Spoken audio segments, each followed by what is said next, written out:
might be able to take care of the wounded people. Okay, we're having some technical.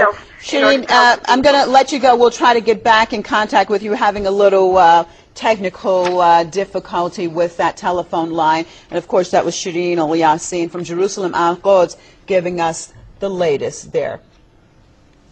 Okay, we're having the latest breaking news coming in for you from the latest Israeli attack on the Gaza aid convoy in international waters.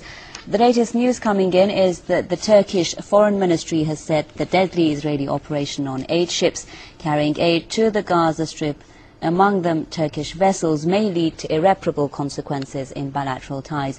You're seeing images there, the latest images from Istanbul, public protests, strong public protests going on for hours now outside the Israeli consulate against that attack, which has left, according to Al-Aqsa TV, you're seeing there at least 20 people killed in that attack on activists, international activists, including politicians, on those 8 ships, at least 8 ships there.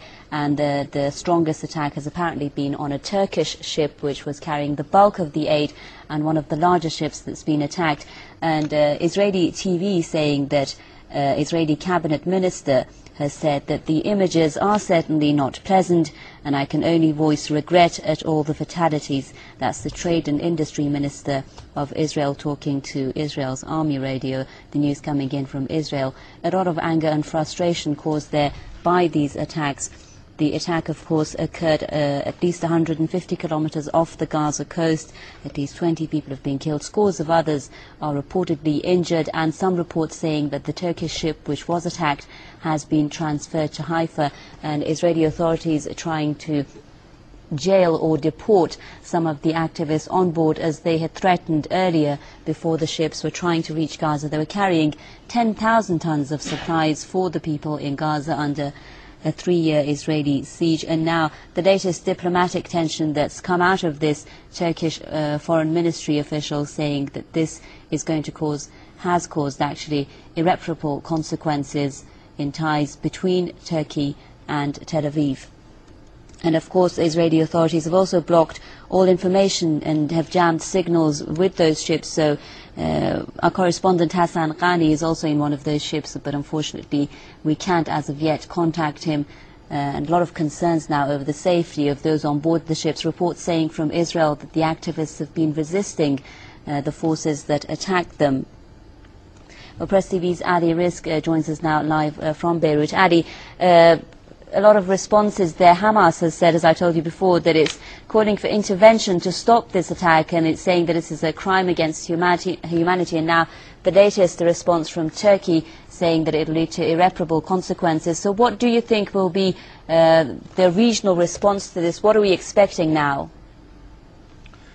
Well, I think the regional repercussions are, of course, are very far-reaching. I think these repercussions might even reach the so-called peace process itself, meaning the attempts by the U.S. administration to launch these proximity talks between the Israeli and Palestinian sides. Now I think the pressure will be immense on the Palestinian Authority to actually, will it now go ahead, will it continue to agree to these proximity talks after what happened? It even puts pressure on what is referred to as the moderate camp in the region, namely Egypt, the Palestinian Authority, to some extent other countries in the Persian Gulf. These countries now come under immense pressure to actually stop their stance and join forces with what is usually referred to as the resistance bloc, which is led by Iran, Syria, and which also includes the non-state actors of Hezbollah and Hamas. So I think the repercussions will even go to the level of the so-called peace process and the American efforts. So I think even the US itself will be extremely annoyed by this event. Even now, we just saw Hamas right now, as you did say, calling for a popular uprising. So what happened actually gives more validity and gives more credit to the argument made by Hamas and made by Hezbollah and Iran and Syria that Israel is not a peace partner, is someone not interested in peace, is a murderous regime out there to just expand its territory and commit human rights violations. This gives more validity to that argument, and now puts immense pressure, as I said, on the US administration, which might find it difficult now to convince anyone, if anyone might be left. Of course, we'll still wait and see what the stance of the so-called moderate bloc is.